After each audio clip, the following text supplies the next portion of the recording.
ইব্রাহিম আলাইহিস সালামকে আগুনে ফেলানো হচ্ছে। হযরত জিবরাইল বলেন, ইব্রাহিম তোমাকে আগুনের ভিতরে ফেলানো হতেছে, আমার কাছে সাহায্য চাও, আমি তোমারে বাঁচায় দেব। হযরত ইব্রাহিম আলাইহিস সালাম তিনি বললেন, জিবরাইল আমার পরীক্ষা চলতেছে, আমাকে ডিস্টার্ব করো না, আমি তোমার কাছে সাহায্য কেন চাইব? আমি তো এমন কোন অন্ধ আল্লাহর ইবাদত করি না যিনি তার বান্দার দুঃখ দুর্দশা নিজের চোখে না দেখেন। পরীক্ষা পাস করছে না? পাস করছেন কিনা? হযরত ইব্রাহিম বলেন, শোনো জিবরাইল, আমি যদি আগুনের ভিতরে পড়ে যাই আর আগুনে পুড়ে যদি ভস্ম হয়ে যায়, আমার আল্লাহ যদি এতে খুশি হন, তাহলে আমি আমার রব্বুল আলামিনকে খুশি করার জন্য এভাবে 1000 বার পুড়তে আমি রাজি আছি। ইব্রাহিম আলাইহিস সালাম আগুনের ভিতরে পড়ে গেলেন। আল্লাহ রাব্বুল আলামিন আগুনের প্রতি নোটিশ করে দিলেন, ইয়া নারু কুনি বারদাও ওয়া সালামান আলা ইব্রাহিম। আগুন আমার ইব্রাহিমের জন্য শান্তিদায়ক, ঠান্ডা হয়ে যা। ইব্রাহিম আলাইহিস সালাম জ্বলছেন? পুড়ে গেছেন? নমরুদ তার প্রাসাদের ছাদে বসে ইব্রাহিম আলাইহিস সালামের পোড়া দৃশ্য দেখে আনন্দ করবে, আগুনের দিকে তাকায় দেখে ইব্রাহিম আরামে বসে আছেন। পোড়া তো দূরের কথা, জামাও পড়ে নাই। ও ডাক দিয়া বলে, রে আগুন, গোটা জাতি নিয়ে তোর পূজা করলাম, আমার দুশমন কেন জ্বালাইতে পারিস না? তোর জ্বালানো শক্তি কি নষ্ট হয়ে গেছে নাকি?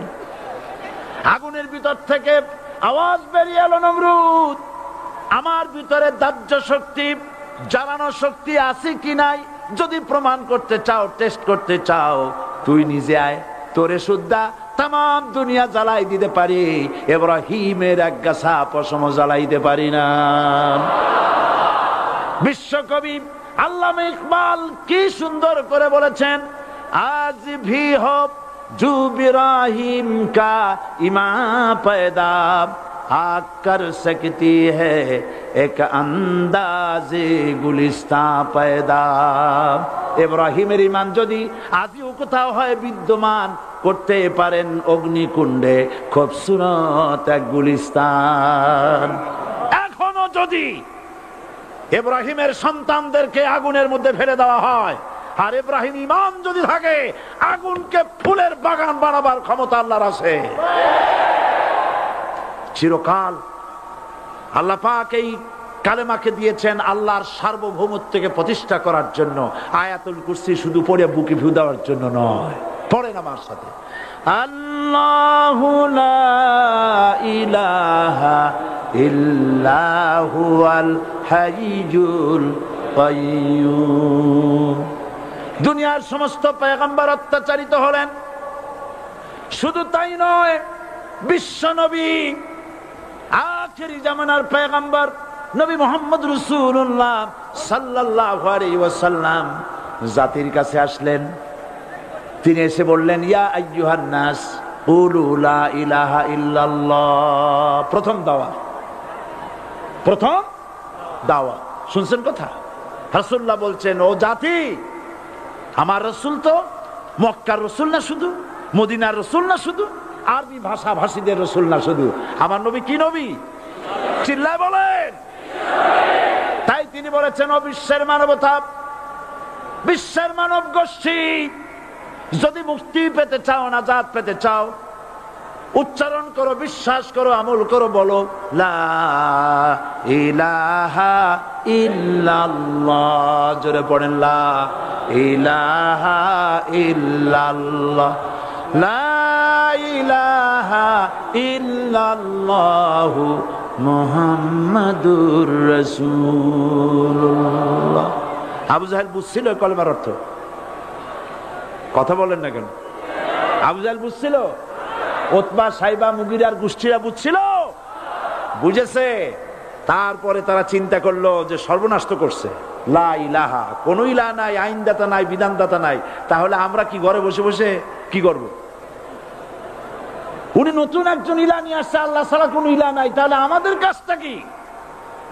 প্রথমে তারা চেষ্টা করলো যে একটু দেখি নরম নরম ভাবে হয় নাকি। চলে গেল আবু তালেবের কাছে, আসে না দিছে, বললো আবু তালেব তুমি তো কুরাইশদের নেতা, তোমার ভাইয়ের ছেলে কয়টাই কি? কি আশ্চর্যজনক কথা, লা ইলাহা ইল্লাল্লাহ, আল্লাহ ছাড়া কোন ইলাহ নাই, তা আমরা করবো কি? তোমার ভাতিজাকে বুঝাও লা ইলাহা ইল্লাল্লাহর দাওয়াত বন্ধ করে দিক, এর বিনিময়ে টাকা লাগে টাকা দেব, সোনা লাগে সোনা দেব, যত সুন্দরী মেয়ে চায় তাও দেব, নেতৃত্ব চায় তাও দেব, তবু যেন কালেমার দাওয়াত না দেয়। আসিনে কা হাদিসে আছে কিনা? নবীজি যখন বাড়ি ফিরলেন, চাচা আবু তালেব নিজের কলিজার টুকরা সন্তান হযরত জাফর আলীর চাইতে তিনি ভালোবাসতেন কলিজার মতো করে মুহাম্মদ সাল্লাল্লাহু আলাইহি সাল্লামকে। বলছে বাবা এমন কথা কেন বলো যাতে লোকেরা খেপে যায়, এই কথাগুলি বলো না, ওরা আমার কাছে এই সব প্রস্তাব দিয়ে গিয়েছে। রাসূলুল্লাহ প্রস্তাব শুনে এগ্রি করলেন? জি। আমার নবী বলেন ও আমার চাচা আবু তালেব প্রস্তাবকারীদেরকে শুনিয়ে দিন।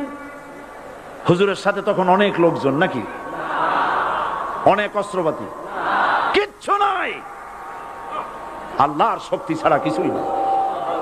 আমার নবী বলেন ও আমার চাচা আবু তালেব প্রস্তাবকারীদেরকে শুনিয়ে দেন, যেটা দেওয়া সম্ভব সেটা তো দূরের কথা, যেটা দেওয়া সম্ভব নয় তাও যদি তারা দিতে পারে আমারে, যেমন আকাশের সূর্যটা ধরে এনে ওরা যদি আমার ডান হাতে তুলে দেয়, আকাশের পূর্ণিমার চাঁদটা ধরে যদি বাম হাতে আমার তুলে দেয়, এর বিনিময়ে এক মুহূর্তের জন্য তাওহীদের দাওয়াত আমি বন্ধ করে দেব না। সুবহানাল্লাহ।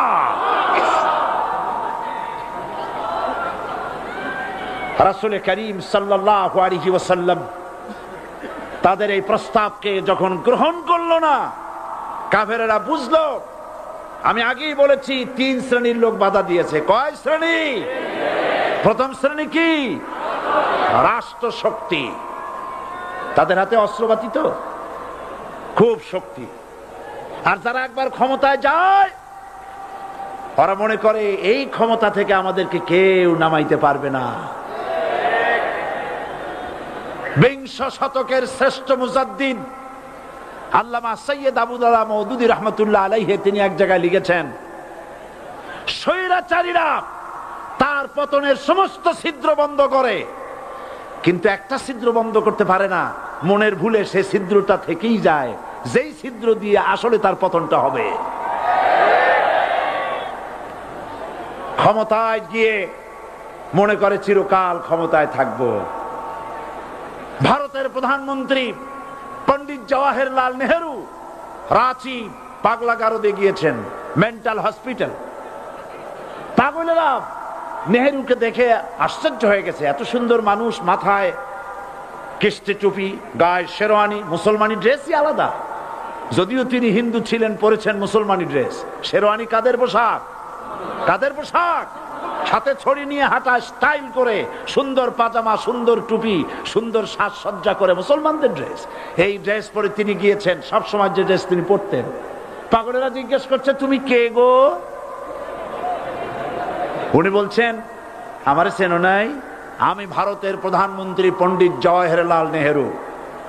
পাগলেরা বলছে ও সেই কথা, আমরাও যখন হসপিটালে আসছিলাম এই তোমার মতো লম্বা লম্বা কথা আমরাও বলছি, থাকো আমাদের সাথে কিছুদিন, তোমার মাথাও ঠান্ডা হয়ে যাবে। ক্ষমতায় যারা থাকে, ক্ষমতার মোহে চতুর্দিকে অন্ধকার দেখে, মনে করে আমার পতন আর হবে না। কিন্তু তোমাকে বুঝিবে যে গোকুলে বাড়ি শেষে গাড়ির চাকা সব সময় উপরে থাকে না, গাড়ির চাকা সব সময় উপরে থাকলে গাড়ি তো চলবেই না, গাড়ির চাকা ঘোরে বলেই তো গাড়ি চলে। সুতরাং এই উপরে তোমার চাকা উপরে এখন আছে বলে, তোমার দলের চাকা উপরে আছে বলে যারা মানুষের উপরে জুলুম করছো, আলেমদেরকে ধরতেছো, মুসল্লিদেরকে ধরে ধরে জেলে ঢুকাচ্ছ, সময় আসবে এমন ইন্দুরের গর্ত অপমানা পালাবার জন্য।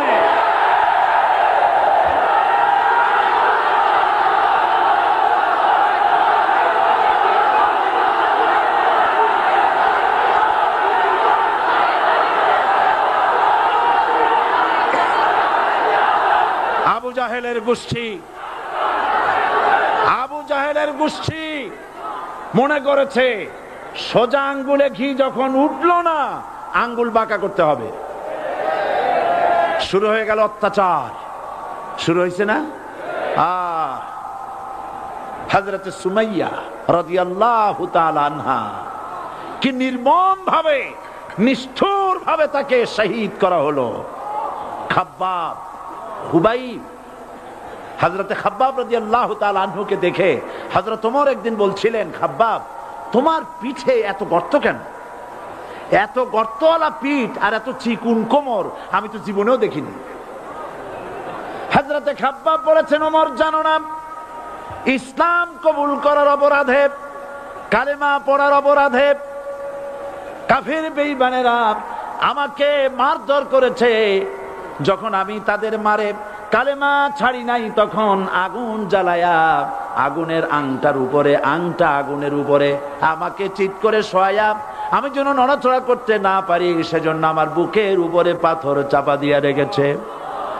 আগুনে গোশত পুড়ে পুড়ে আগুন ভিতরে ঢুকেছে, গায়ের রক্ত আর চর্বি গলে গলে পড়ে আগুনগুলো নিবেছে। ওই পিঠে যে গর্ত হয়েছে আজও পর্যন্ত সেই গর্ত মিটে যায় নাই। হযরত খাব্বাব রাদিয়াল্লাহু তাআলা আনহু বলছেন, বুখারী শরীফে হাদিসে ভাবে এসেছে, ওয়ান খাব্বাব বিন আরিত রাদিয়াল্লাহু তাআলা আনহু আন্নাহু ক্বাল শাকাউনা ইলা রাসূলিল্লাহি সাল্লাল্লাহু আলাইহি ওয়াসাল্লাম ওয়া হুয়া মুতাওয়াসসাদুন বুরদাতুন লাহু ফি জিল্লিল কাবা। আমি গেলাম রাসূলুল্লাহর কাছে, যে দেখি হুজুর বাইতুল্লাহ শরীফের ছায়ায় আরাম ফরমাচ্ছেন। আমি কাছে গিয়া বললাম, আলা তাস্তানসিরু লানা আলা তাদউ লানা ইয়া রাসূলুল্লাহ, হে রাসূল আপনি কি আমাদের জন্য দোয়া করবেন না? আপনি কি আমাদের জন্য আল্লাহর কাছে সাহায্য প্রার্থনা করবেন না? মার খেয়ে খেয়ে তো শেষ হয়ে গেলাম। শুনতেছেন আপনারা? আল্লাহর নবী উঠে বসলেন, বললেন, খাব্বাব শোনো, তোমাদের আগে যারা এই পৃথিবীতে এসেছিলেন দ্বীনের দাওয়াত দেওয়ার জন্য, সমকালীন রাষ্ট্র শক্তি তাদেরকে ধরতো, ফায়ুখাজুর রাজুলু ফায়ুহফারু লাহু ফিল আরদ, তার জন্য তারে ধরে নিয়া মাটির মধ্যে গর্ত করত, ফায়ুজআলু ফিহা, এরপরে সেই গর্তের ভিতরে তাকে কোমর পর্যন্ত গেড়ে দিত। সুম্মা ইউতা বিল মানশার, এরপরে করাত আনা হতো, ফায়ুদাউ আলা রাসিহি, এরপরে করাতটা মাথার উপরে রাখা হতো, ফায়ুজআলু নিসফাইন, এরপরে করাত দিয়া চিরে চিরে জীবিত মানুষটাকে দ্বিখণ্ডিত করে ফেলে দিত। মা ইয়াসুদ্দুহু যালিকা আন দীনি, এত কষ্ট দেওয়ার পরেও, এত জুলুম করার পরেও দ্বীনের দায়ীদেরকে এক চুল পরিমাণ আল্লাহর রাস্তা থেকে তারা সরাই দিতে পারে নাই। ওয়াল্লাহি, ও খাব্বাব, আমি আমার আল্লাহর নামে কসম করি। ও মুসলমান, কে কসম করতেছে? আল্লাহ রাসূল। আমি আমার আল্লাহর নামে কসম করি, ওয়াল্লাহি লা ইউতাম্মান্নাল্লাহু হাযাল আমর হাত্তা ইয়াসির রাকিবু মিন সানা ইলা হাযরামাউত। সেদিন বেশি দূরে নয়, ইয়েমেনের রাজধানী সানা থেকে শুরু করে সৌদি আরবের হাযরামাউত পর্যন্ত হাজার হাজার মাইল, এই দীর্ঘ পথে যুবতী নারী তার সৌন্দর্যের পশ্চা নিয়া, আর ধনাঢ্য ব্যক্তিরা, সওদাগরেরা তাদের টাকা পয়সা নিয়া একাকে নিয়ে অথবা দলবদ্ধ ভাবে মানুষেরা যাতায়াত করবে। লা ইয়াখাফু ইল্লাল্লাহ, মানুষের মনের মধ্যে কোনো ভয় থাকবে না। এমন একটা সময় আসবে, ওয়ালাকিন্নাকুম তাস্তাজিলুন, অথচ তোমরা বড্ড তাড়াহুড়ো করছো। তাড়াহুড়ো করো না, অপেক্ষা করো, ধৈর্য ধরো, মার খাও, জেলে যাও, শহীদ হও, আল্লাহর রাজ কায়েম হবেই হবে।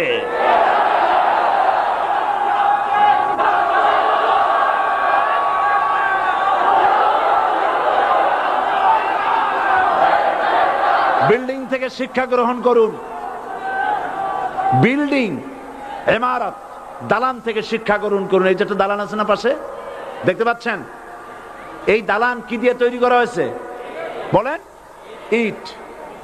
সমস্ত ইটেরা যদি ধর্মঘট করত, আমরা কেউ মাটির তলায় যাব না, কেউ আমরা আগুনে পুড়ে ঝামা হব না, পিক হব না, কেউ আমরা টুকরা টুকরা হব না, সবাই থাকবো উপরে উপরে, তাহলে কি দালান হইতো নাকি? এই বিল্ডিং নির্মাণ করতে গিয়া ইটের যে স্যাক্রিফাইস, হাজার হাজার ইটকে পিক হতে হয়েছে, পুড়ে যেতে হয়েছে, খোয়া হতে হয়েছে, ভেঙে টুকরা টুকরা হয়ে 50 ফিট মাটির নিচে যেতে হয়েছে, তারপরে ইমারত গঠন হয়েছে, সুন্দর দালান তৈরি হয়েছে। যারা ইসলামী শাসন চান, আল্লাহর দ্বীনকে বিজয়ী দেখতে চান, তাদেরকে অসংখ্য মানুষকে পোড়া ইটের মতো জেলখানায় পুড়ে পুড়ে মরতে হবে, অসংখ্য মানুষকে ফাঁসির কাস্টে ঝুলতে হবে, গায়ের রক্ত দিতে হবে, শহীদ হতে হবে, তারপরে ইসলামের ইমারতটা কায়েম হয়ে যাবে। শায়ের কবি কি সুন্দর করে বলছেন, কবি সুন্দর করে বলছেন, ये शहादत गाहे उल्फत में कदम रखना, ये शहादत गाहे उल्फत में कदम रखना, लोग समझते हैं आसा है मुसलमान होना। মানুষেরা মনে করে মুসলমান হওয়া খুব সহজ জিনিস। না, মুসলমান হওয়ার অর্থ হলো শাহাদাতের ঈদগাহে শামিল হয়ে যাওয়া।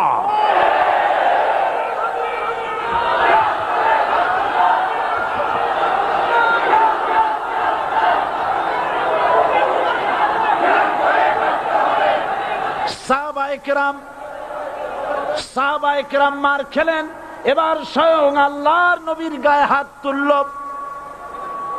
আবু জাহেল এসে হুজুরকে মারলেন, গলায় চাদর দিয়া এমন জোরে টান মেরেছে, রাসূলুল্লাহ পড়ে গিয়েছেন। হাদিসে এসেছে হুজুরের চোখ মোবারক ঠিকরে পড়ে যেতেছে, চেহারা মোবারক লাল হয়ে গিয়েছে, জমিনের উপর আছাড় মেরে ফেলেছে। রাসূলের এই অবস্থা দেখে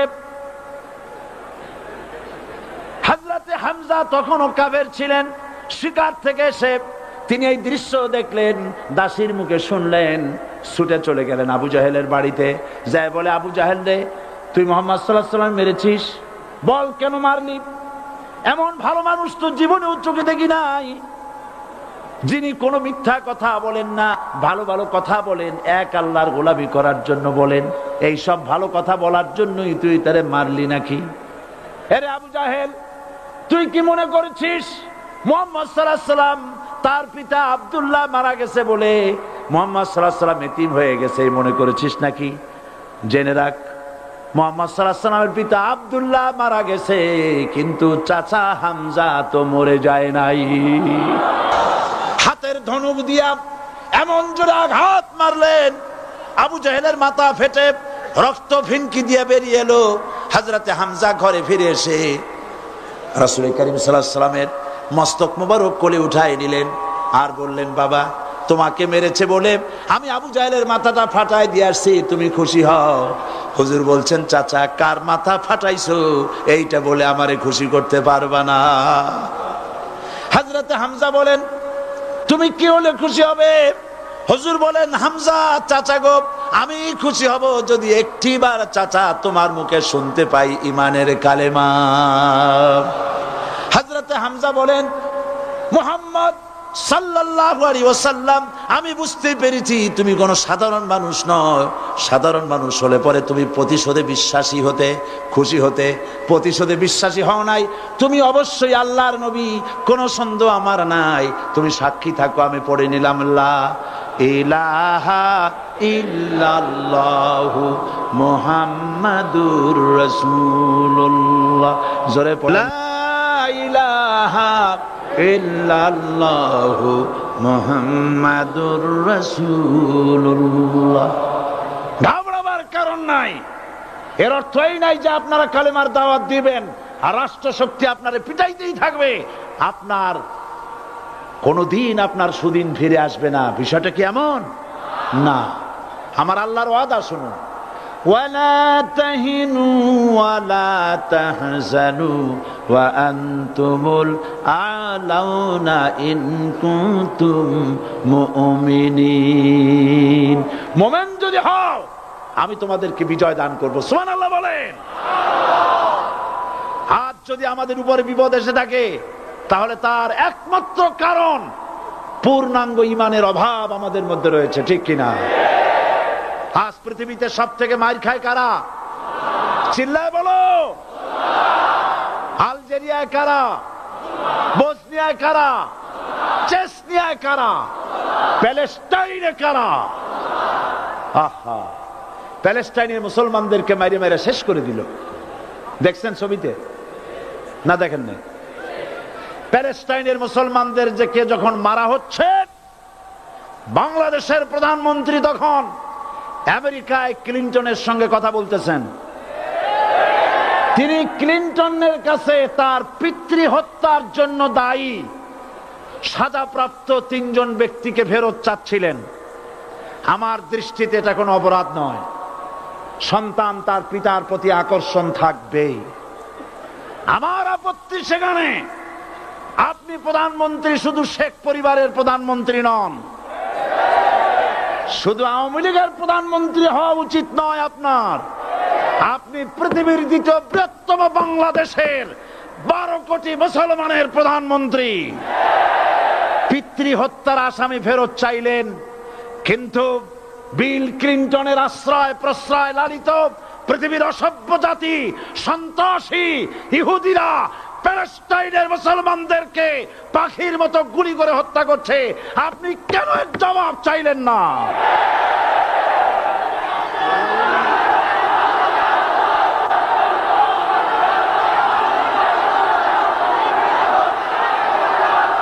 জবাব জবাব আপনি চাইতে পারবেন না, কারণ মুনাফিকদের সাহস হয় না, সাহস হয় মুমিন ব্যক্তি। বিল ক্লিনটনকে বলা দরকার ছিল, এই ইসরায়েলকে তোমরাই বসিয়েছ, মধ্যপ্রাচ্যের বিষ ফোড়ায় পরিণত করেছো তোমরা। তবে হ্যাঁ, যুরিবাত আলাইহিমুয যিল্লাতু ওয়াল মাসকানা ওয়া বাউ বিগাদাবিন মিনাল্লাহ। আল্লাহর গজব আসবে, ইহুদিরা পৃথিবী থেকে নিশ্চিহ্ন হবেই হবে ইনশাআল্লাহ। দেখেছেন তাকায়া প্যালেস্টাইনে ইসরায়েলিরা হেলিকপ্টার, গানশিপ, কামান, বোমা নিক্ষেপ করছে, আর প্যালেস্টাইনের শিশু কিশোর যুবকেরা ইহুদিদের নিক্ষিপ্ত বোমা আর কামানের মোকাবেলা করতেছে পাথর দিয়ে। আমি আমার অন্তরের অন্তঃস্থল থেকে ধন্যবাদ জানাই, মোবারকবাদ জানাই খালিদ বিন ওলীদের উত্তরসূরি, খাব্বাব খোবাইবের উত্তরসূরি প্যালেস্টাইনের ওই সব যুবকদেরকে যারা কাফের বেঈমান ইহুদিদের মোকাবেলা করতেছে ইট আর পাথর দিয়ে। আর আমি আমার অন্তরের অন্তঃস্থলের সমস্ত ঘৃণা দিয়ে আমি ধিক্কার জানাই পৃথিবীর মুসলিম শাসকদেরকে, যারা মুসলমানদের মার দেখে চুপ করে যারা বসে আছে।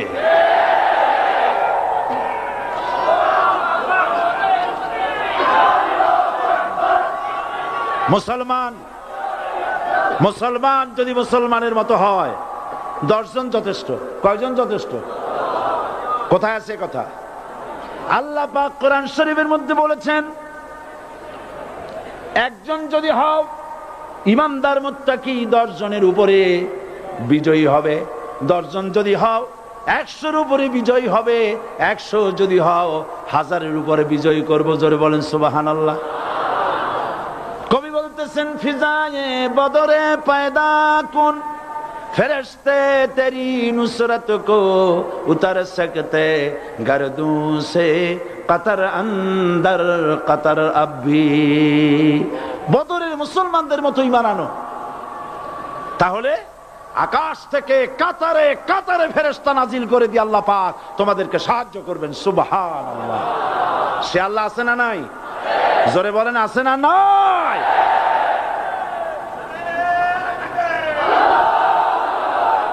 সেই আল্লাহ রাব্বুল আলামিন কোরআনে কারীমের ভিতরে আয়াতুল কুরসির মধ্যে বলে দিয়েছেন আল্লাহু লা ইলাহা ইল্লা হুয়াল হাইয়ুল কাইয়্যুম। প্রাণ খুলে সবাই পড়েন, বসা মানুষ দাঁড়ানো মানুষ।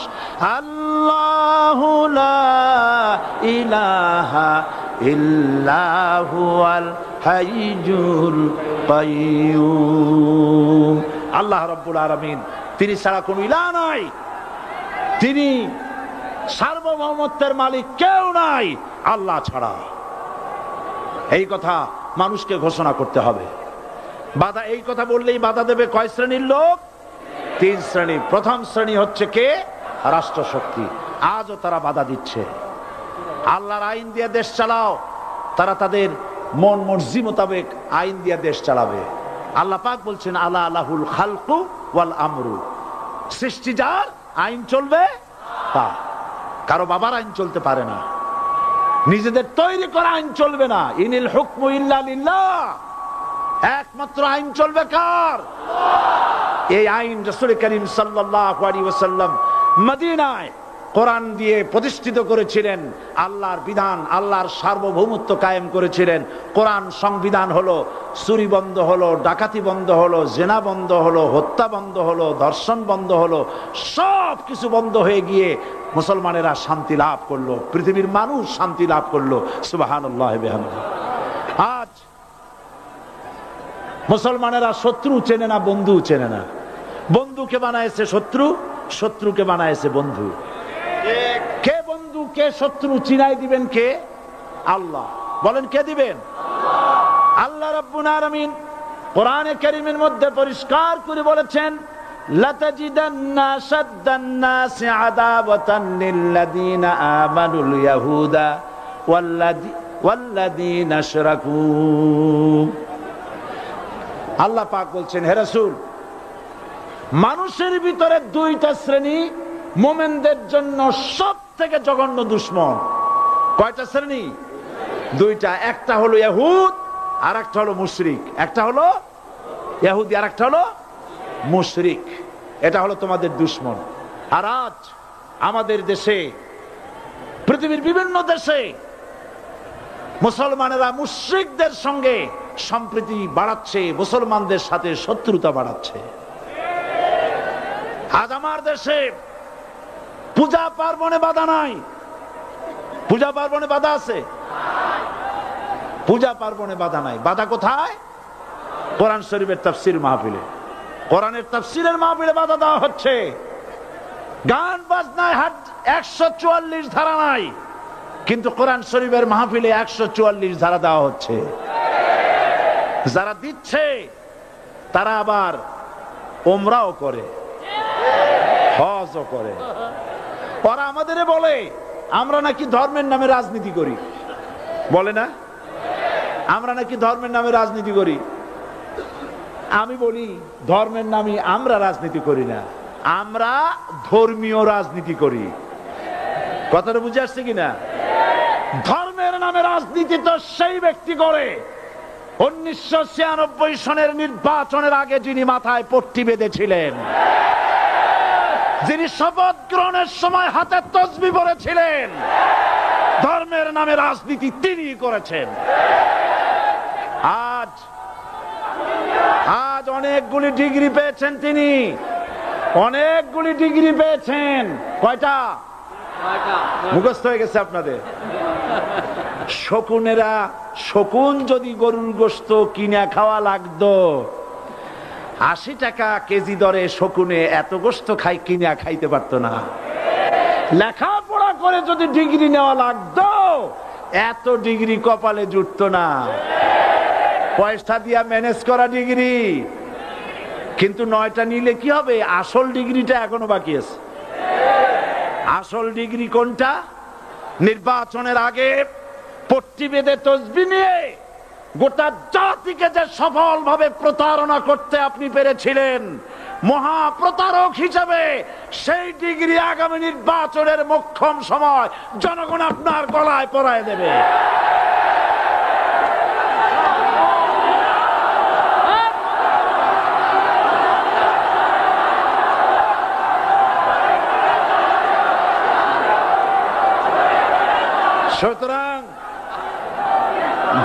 নামে রাজনীতি নয়, আমরা ধর্মীয় রাজনীতি করি, আমরা এই কোরআনের রাজনীতি করি।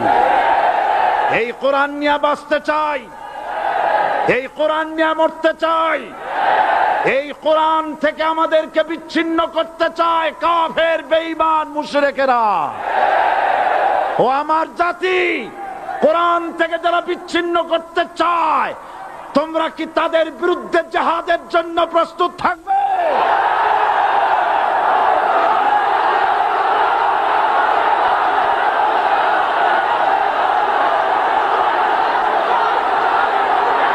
বসেন, বসেন, বসেন,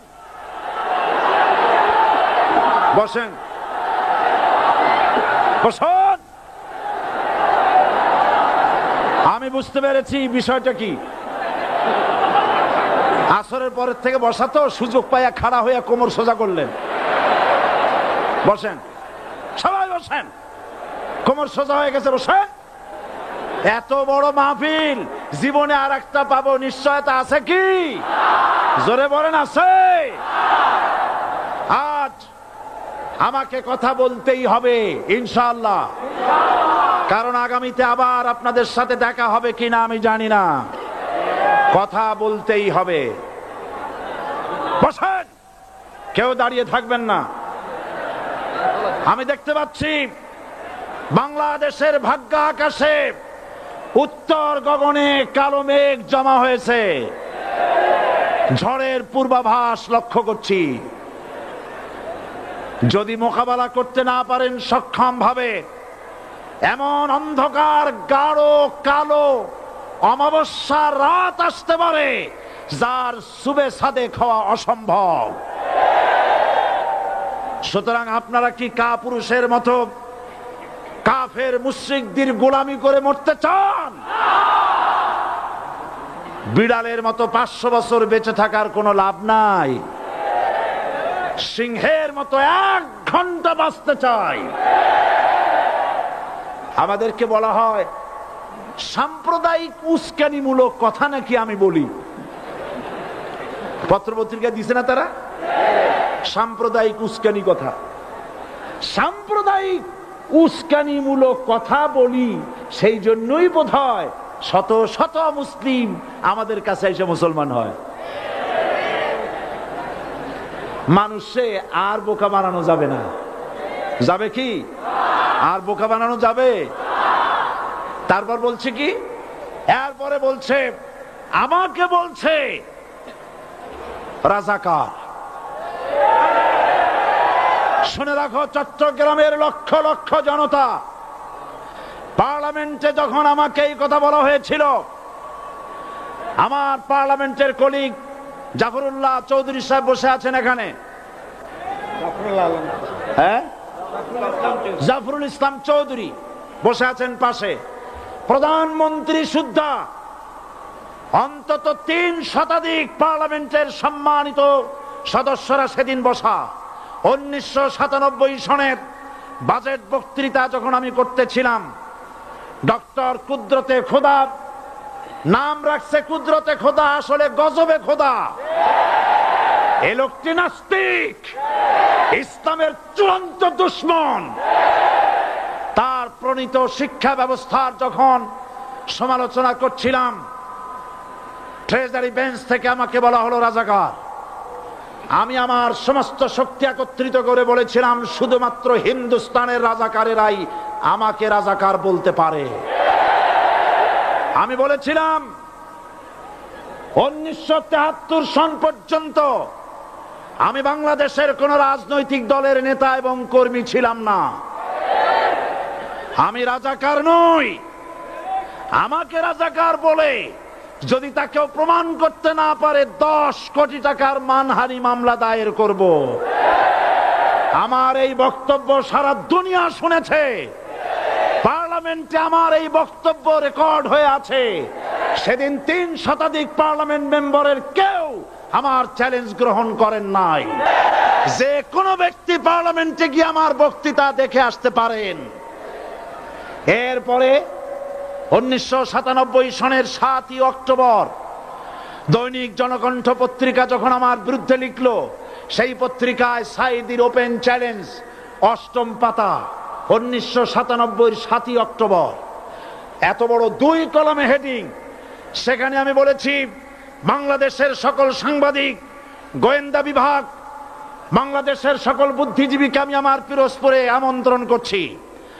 আমার উপস্থিতিতে যদি কেউ প্রমাণ করতে পারে বাংলাদেশের স্বাধীনতা যুদ্ধের বিরুদ্ধে আমার কোনো ভূমিকা ছিল, সজ্ঞানে স্বেচ্ছায় জাতীয় সংসদের সদস্য পদ থেকে পদত্যাগ করব। 3 বছর পার হয়ে গেছে, আজ পর্যন্ত কেউ এই চ্যালেঞ্জের মোকাবেলা করে নাই। সুতরাং আমাকে যারা রাজাকার বলবে, তারা পিতৃ পরিচয়হীন অবৈধ সন্তান। 1971 সনের, শোনো মুসলমানেরা, 1971 সনের কোন কাদা সাইদির গায়ে লাগে নাই। আমাকে রাজাকার বলে জনগণ থেকে বিচ্ছিন্ন করবা, জনগণ থেকে আমারে বিচ্ছিন্ন করা যাবে না। কারণ এই জনগণ আমার জন্য আসে না, এই জনগণ আসে আল্লাহর কোরআনের জন্য।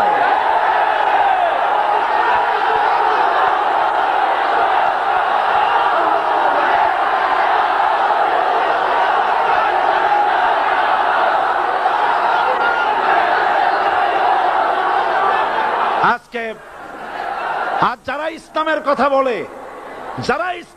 বলে, তারাই রাজাকার, তারাই মৌলবাদী। মৌলবাদী বললে আমরা অসন্তুষ্ট হই না, কারণ মৌলবাদী শব্দটা আসছে মূল থেকে। মৌল শব্দ এসেছে মূল থেকে। মূলবাদী তার মানে যারা মূলে আছে। মূল হলো কোরআন, মূল হলো হাদিস, মূল হলেন আল্লাহ, মূল হলেন আল্লাহ রসুল। আমরা আছি মূলে। এখন বলেন তো, মূলের শক্তি বেশি না আগার শক্তি বেশি? আমাদের যারা মৌলবাদী বলে ওরা হলো আগাবাদী। মূলে আছে কত কোটি? 12 কোটি। মূলে আছে কত কোটি? আর আমাদের যারা মৌলবাদী বলে, ওই থাকো গাছের আগায়, আমরা মূলে। লাভালাভি বেশি করবা না, 12 কোটিতে গাছের গোড়া আসতে নানা দেবে, মামু বাড়ি দিল্লি গিয়ে পড়বা, বাংলার জমিনে জায়গা হবে না। এ কথা বিশ্বাস করো।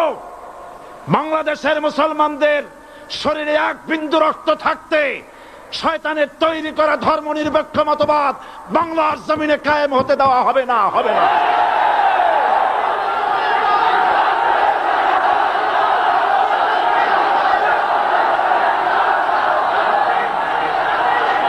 রাসূল করিম সাল্লাল্লাহু আলাইহি ওয়াসাল্লাম কোরআন প্রতিষ্ঠার জন্য আন্দোলন করেছিলেন। আয়াতুল কুরসি আমাদের সে কথাই শিখেছে। আল্লাহ রাব্বুল আলামিন বলেন, আল্লাহু লা ইলাহা ইল্লা হুয়াল হাইয়ুল কাইয়ুম। প্রাণ খুলে পড়েন, আল্লাহু লা ইলাহা ইল্লা হুয়াল হাইয়ুল কাইয়ুম। আল্লাহ হচ্ছেন তিনি, যিনি ছাড়া কোনো ইলাহ নাই, আইনদাতা নাই, বিধানদাতা নাই। আমরা মানুষের তৈরি করা আইন মানি না। 12 কোটি মুসলমানের দেশে আইন তৈরি করবে মানুষ, আমরা মানব না। পার্লামেন্টে তৈরি হতে হবে কোরআন দিয়ে, পার্লামেন্টে আইন তৈরি হতে হবে কোরআন দিয়ে। সুতরাং ভয় যতই পান আর যতই ষড়যন্ত্র করেন, 4 দল যখন একত্রিত হয়েছে, ঐক্যবদ্ধ থাকবে, সরকার ঐক্যবদ্ধভাবে গঠন হবে, নির্বাচন ঐক্যবদ্ধভাবে হবে, এবং কোরআন হবে, আল কোরআনের পার্লামেন্ট হবে বাংলাদেশে।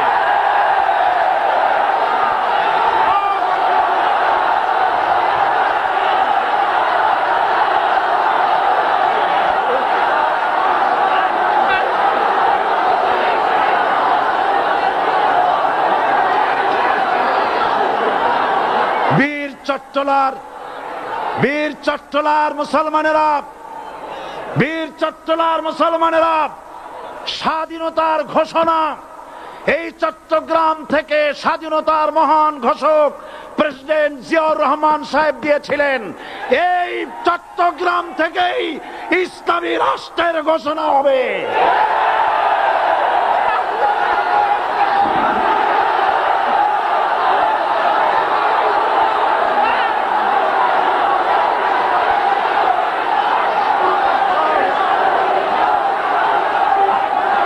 আশাবাদী আপনারা অবশ্যই তা পারবেন। আমি 100% বিশ্বাস করি ইনশাআল্লাহ। কারণ যে ষড়যন্ত্রের মোকাবেলা করে স্থানীয় রাজনৈতিক দলের নেতৃবৃন্দ কোরআনের মাহফিল সিনায় এনেছেন, আমি প্রথম দিনই বলেছি চট্টগ্রাম তাফসিরুল কোরআন মাহফিল কোন রাজনৈতিক দলের প্রতিনিধিত্ব করে না। এটা কোন জামাত শিবিরের একক সম্পদ নয়, এটা চট্টগ্রামের মুসলমানদের কলিজার টুকরা তাফসিরের মাহফিল। সুতরাং এই মাহফিল চট্টগ্রামে থাকবে ইনশাআল্লাহ কিয়ামত পর্যন্ত। 144 ধারা 288 হয়ে গেছে, ষড়যন্ত্র পায় পায় চলে গেছে। আমি ওই সব ছেলেদের বলি, সরকারি দলের ছাত্র হইয়া মুসলমানদের বিপক্ষে যাইও না। এদেশের ভাগ হয়ে গেছে দুটো শিবির, বোঝাই যাচ্ছে। একদিকে ভারতের পা চাটা গোলাম নাস্তিক মোরতাদ শ্রেণীর বুদ্ধিজীবী এবং তাদের মদতপুষ্ট সরকার, আর একদিকে ইসলামী শক্তি, ইসলামী দল আর দেশ প্রেমিক জাতীয়তাবাদী শক্তি। একদিকে হিমালয় পাহাড় আর একদিকে সূচ ইঁদুর। আল্লাহ বিজয় দেবে মুসলমানদের। কাদের বিজয় হবে? বাংলাদেশে কোরআনের রাজ কায়েম হোক, তাকে আপনারা চান? কারা কারা চান দু হাত উঁচু করে দেখান। দাঁড়াবেন না, দাঁড়াবেন না।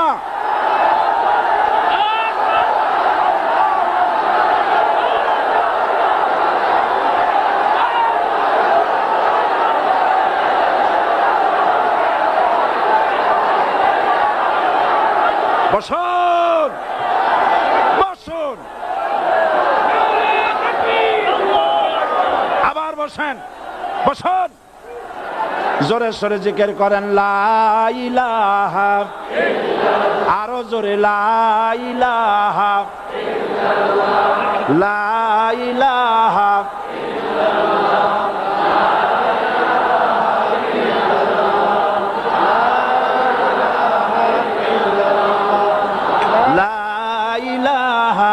ইল্লাল্লাহ, লা ইলাহা ইল্লাল্লাহ, লা ইলাহা ইল্লাল্লাহ, মুহাম্মাদুর রাসূলুল্লাহ।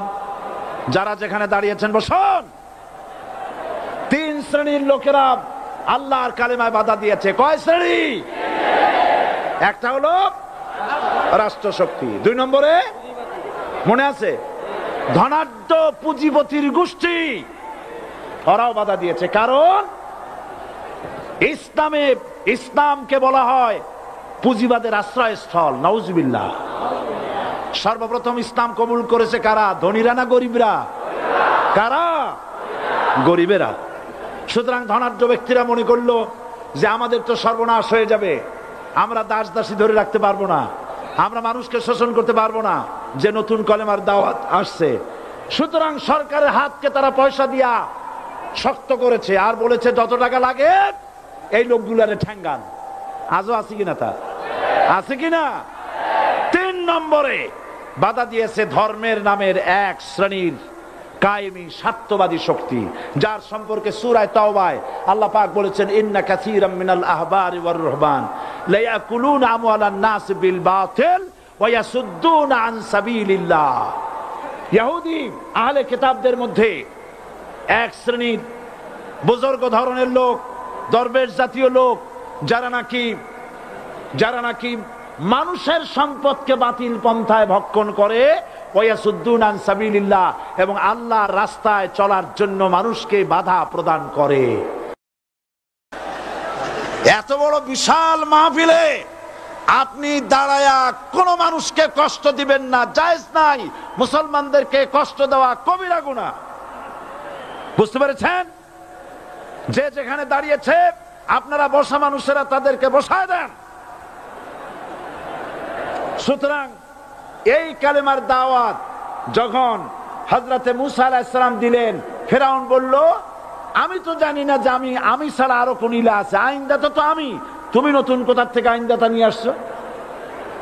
ফেরাউন বলছে, দেখো আমারে বাদ দিয়া যদি অন্য কাউকে ইলাহ বলে তুমি মানো আর সেই শিক্ষা যদি যে জাতিকে দাও, তাহলে আমি তোমাকে ধরে লাআজআলান্নাকা মিনাল মাসজুনিন, আমি তোমাকে কারারুদ্ধ করব, আমি তোমাকে জেলখানায় ঢুকিয়ে দেব। রাষ্ট্রশক্তি প্রথম বাধা দিল কারা?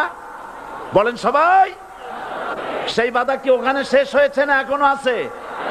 আছে কিনা জোরে বলেন। আমি তোমাকে জেলখানায় ঢুকাবো। হযরত মুসা আলাইহিস সালাম বলেন, ফেরাউন রে, জেলের ভয় আমি করি না, আমাকে জেলের ভয় দেখায়া লাভ নাই, আমি আল্লাহ পাকের পয়গম্বর হযরত মুসা আলাইহিস সালাম। ফেরাউনের দলবল আছে, লোক লস্কর আছে, তার অস্ত্রের অভাব নাই। আল্লাহ রাব্বুল আলামিন মুসা আলাইহিস সালামের কাছে একটা অস্ত্র দিয়া দিলেন। দিছিলেন কিনা? দিছিলেন কিনা? আল্লাহ পাক হযরত মুসা কি বলেছেন, ওয়া মা তিলকা বিয়ামিনিকা ইয়া মুসা, মুসা রে তোমার হাতে ওটা কি? মুসা আলাইহিস সালাম বললেন, এটা লাঠি। আল্লাহ পাক বললেন, ফেলে দাও লাঠি। লাঠি ফালায় দিলেন। কি হয়ে গেল? হিয়া হাইয়াতুন তাসআ, লাঠি হয়ে গেল। এখন লাঠি পড়ে সাপ হয়ে গেল। সাপ দেখে নবী হোক, ওলি হোক, সাহাবী হোক আর আলেম হোক, সাপ দেখলে ভয় করে না মানুষের? মুসা আলাইহিস সালাম ভয় পাইছে।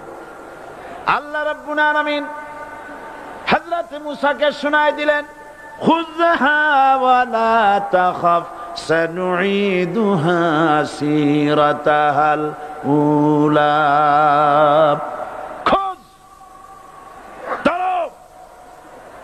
লা তাখাফ, ভয় পেও না। আল্লাহ বলছেন ধরো, ভয় পেও না। ধরার সঙ্গে সঙ্গে স্বাভাবিক অবস্থায় ফিরে আসবে, আবার লাঠি হয়ে যাবে। এখন আল্লাহ বলছেন ধরো। মুসা আলাইহিস সালাম কি ভয় পাওয়া উচিত হবে? উচিত হবে? মুসা আলাইহিস সালাম কি ভয় পাইছিলেন? কারণ হচ্ছে এই দুশমনের শক্তিটা খুব বড়ই দেখা যায়, মনে হয় যেন অনেক বড় কি জানি কি। আল্লাহ পাক বলছেন, ইন্না কাইদাশ শায়তানে কানা দাঈফা, শয়তানের চক্রান্ত যতই তুমি মনে করো অনেক ষড়যন্ত্রের জাল বিস্তার হয়ে আছে, আল্লাহ কয় কিছুই না, দাঈফা, অত্যন্ত দুর্বল। আল্লাহ পাক বললেন ধরো। মুসা আলাইহিস সালাম সাপ ধরলেন, সঙ্গে সঙ্গে লাঠি হয়ে গেল। ফেরাউন বরদাস্ত করলো না, রাষ্ট্রশক্তির পক্ষ থেকে আক্রমণ শুরু হলো। অপরাধ কি? মুসা আলাইহিস সালামের অপরাধ কি? কি অপরাধ? মাশাআল্লাহ, বুঝতে পেরেছেন। অপরাধ হচ্ছে তিনি বলেছেন লা ইলাহা, জোরে বলেন লা ইলাহা ইল্লাল্লাহ। এই কালেমাকে আজ আমরা ভিক্ষার বুলি বানাইছি। এটা হলো সার্বভৌমত্বের বুলি, এটা হচ্ছে আল্লাহ পাকের সার্বভৌমত্বের কথা। আজ আমরা মানুষের কাছে আমরা শুনি, মানুষেরা ভিক্ষা চায়, লা ইলাহা ইল্লাল্লাহ, এক মুঠ চাউল দেন, লা ইলাহা ইল্লাল্লাহ 10 খান পাই দেন। এই হচ্ছে কালেমার জিকির। আবার কেউ কেউ জিকির করতেছে লা ইলাহা আস্তে, ইল্লাল্লাহ জোরে, এমন জোরে কলব সাফ করে, কলব তাতে থাকলেও পারে গেলেও পারে। এই কালেমার জার, এর আঘাত পয়গম্বররা মেরেছেন। হযরত মুসা আলাইহিস সালাম যখন বলেছেন লা ইলাহা ইল্লাল্লাহ, এই ধাক্কা ফেরাউন বরদাস্ত করতে পারে নাই। দরিয়ায় নীলের ভিতরে আল্লাহ পাক ডুবাইয়ে শেষ করে দিয়েছেন, দেন নাই? হযরত মুসা আলাইহিস সালাম তার উম্মতেরা দরিয়ার পাশে বসে দ্বীনি কথাবার্তা বলতেছেন। এমন সময় ফেরাউন, তার শত্রু হচ্ছে মুসা আলাইহিস সালাম। শত্রু কেন? মুসা কি ফেরাউনের পাকা ধানে মই দিয়েছে নাকি? বলেন আপনারা। তার হালের গরু পিটায় মারছে নাকি? অপরাধ হলো তিনি আল্লাহর জমিনে আল্লাহর আইন প্রতিষ্ঠার কথা বলেছেন। এই শুধুমাত্র এই অপরাধে ফেরাউন তার দলবল নিয়ে 3 দিক থেকে আক্রমণ করেছে। মুসা আলাইহিস সালামের উম্মতেরা ভয় পেয়ে গেছেন। তারা বলছেন ইন্না লামুদরাকুন, আমরা পাকড়াও হয়ে গেছি, তিন দিকে সাঁড়াশি আক্রমণ, তিন দিকে শত্রু, একদিকে দরিয়া, পালাবার রাস্তা আছে? হযরত মুসা আলাইহিস সালাম ভয় পেয়ে গেলেন, সারেন্ডার করলেন না। হযরত মুসা আলাইহিস সালাম বললেন, কাল্লা, কখনো নয়, ভয় পাওয়ার কোনো কারণ নাই। রব্বি সায়াহদিন, অবশ্যই আমার রব আমার জন্য রাস্তা করে দিবেন। ভয় পাইও না, আমার রব রাস্তা করে দিবেন।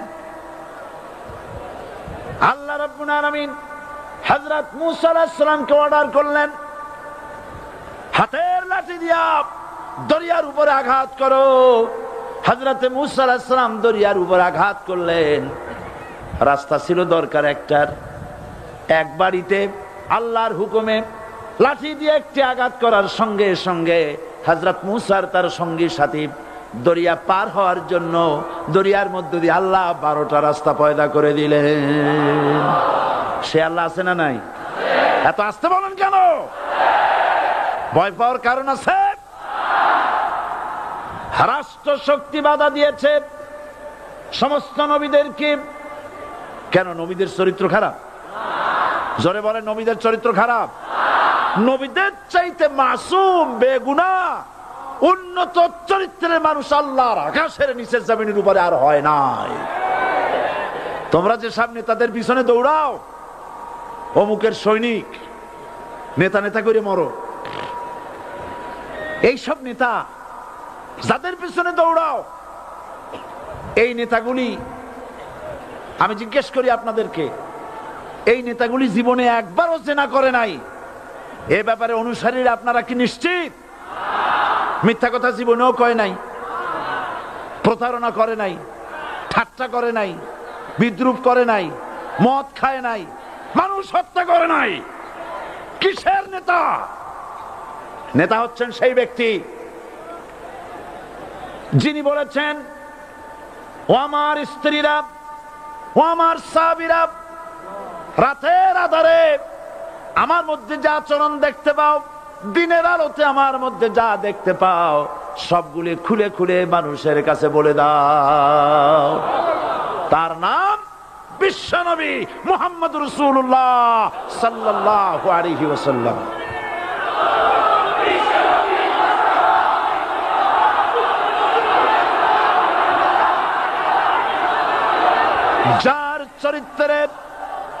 যার চরিত্রের সার্টিফিকেট আল্লাহ রাব্বুল আলামিন নিজে দিচ্ছেন, ওয়া ইন্নাকা লাআলা খুলুকিন আযীম।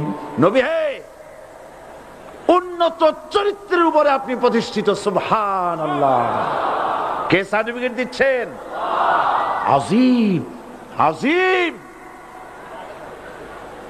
আরবিতে চওড়াকে বলা হয় আরিদ, গভীরতাকে বলা হয় আমিক। কত প্রশস্ত, যা মাপার কোনো ফিতা নাই, কত গভীর, যা মাপার কোনো যন্ত্র নাই, এইটাকে আরবিতে বলা হয় আজিম। সুবহানাল্লাহ বলতে ইচ্ছে করে না? ও নবী, তোমার চরিত্র এমন যা মাপার মতো যন্ত্র পৃথিবীতে নাই। এই সার্টিফিকেট দিলেন কে? সমস্ত নবীরাই চরিত্রবান, নবীরা মাসুম, বেগুনাহ। সুবহানাল্লাহ বিহামদিহি। সেই নবীরা মার খান নাই? খেয়েছেন কিনা বলেন? কারা মেরেছে? রাষ্ট্র শক্তি। কারা মেরেছে? কারণ নবীরা বলেছেন, লা ইলাহা ইল্লাল্লাহ। পড়েন সবাই, লা ইলাহা ইল্লাল্লাহ। আপনিও যদি নবীদের মতো, সাহাবীদের মতো বুঝা এই কলেমার দাওয়াত দেন, বাধা আসবেই। বোঝাবুঝির ব্যাপার, বুঝতেই সারলো। কত মাহফিল হয় বাংলাদেশে, হয় না? কোনো বাধা নাই, ঠিক কিনা? কত পূজা হয়, পার্বণ হয়, গান হয়, থিয়েটার হয়, গুনাগার বিবির গান হয়, কত কিছু হয়। কোনো বাধা আছে? তাফসীরের মাহফিলে বাধা। কারণ ওরা বুঝতে পেরেছে এ তাফসীরের মাহফিলে গাজীর গীত হয় না, এ তাফসীরের মাহফিলে আল্লাহর সার্বভৌমত্ব কায়েমের আন্দোলন চলে।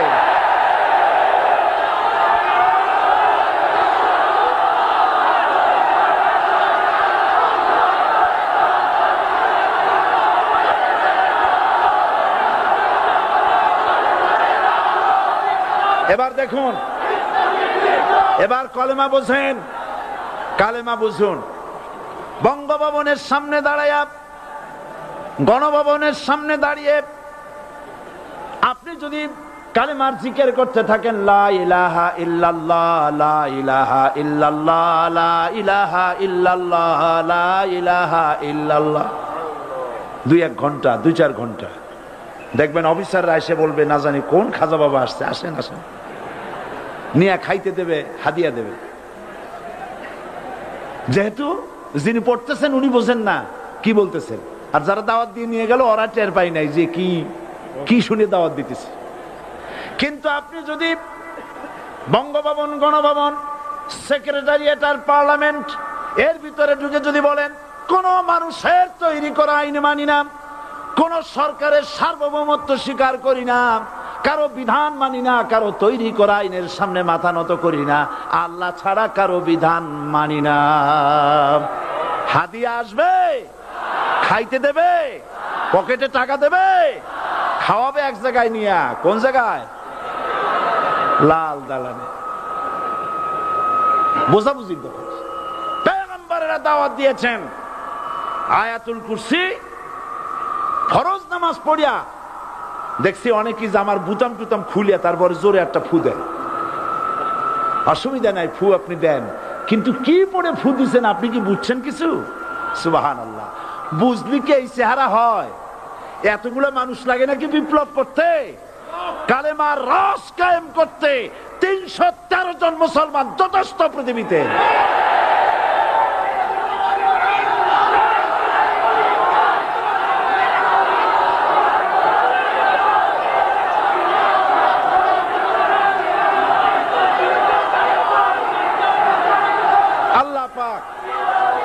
কোরআনে কারীমের মধ্যে আল্লাহ পাক বলেছেন, এমন একজন নবী পাঠাই নাই, ইয়া হাসরাতান আলাল ইবাদ, বান্দার উপরে আফসোস।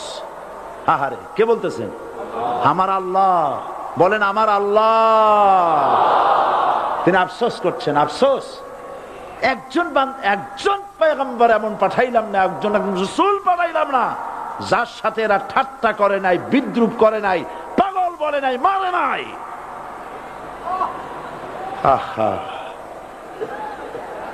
অপরাধ কি? আল্লাহর সার্বভৌমত্ব প্রতিষ্ঠার অপরাধ। হযরত ইব্রাহিম আলাইহিস সালাম তিনি যখন এই কালেমার দাওয়াত দিয়েছেন নমরুদের বিরুদ্ধে, নমরুদ বলেছে, মান আসাদ্দু মিন্না কুওয়া, আমার চাইতে শক্তিশালী আর কে আছে? আনা রব্বুকুমুল আলা, আমি তোমাদের বড় প্রভু। নাউজুবিল্লাহ। কই থেকে একটা তুমি বলছো লা ইলাহা ইল্লাল্লাহ, আমি তো ইলাহ। হযরত ইব্রাহিম আলাইহিস সালামকে কালেমার দাওয়াত পেশ করার অপরাধে অগ্নিকুণ্ডের ভিতরে ফালাবার ব্যবস্থা হয়ে গেছে। আল্লাহ পাক সব ঘটনা কোরআনে বলে দিয়েছেন, দিয়েছেন কিনা বলেন? কেন বললেন এই সমস্ত কথা? এই জন্য বলেছেন, ফেরাউন মরে যাবে, নমরুদ মরে যাবে, কিন্তু তাদের প্রেতাত্মারা যুগে যুগে তারা বেঁচে থাকবে। আগুনের ভিতরে ফালাবার ব্যবস্থা হয়েছে। আল্লাহ পাক বলে দিয়েছেন, আমার রাস্তায় যদি চেষ্টা করো, জিহাদ করো, আমার সাহায্য তোমরা পাবে। ওয়া কানা হাক্কান আলাইনা নাসরুল মুমিনিন, মুমিনদেরকে সাহায্য করা।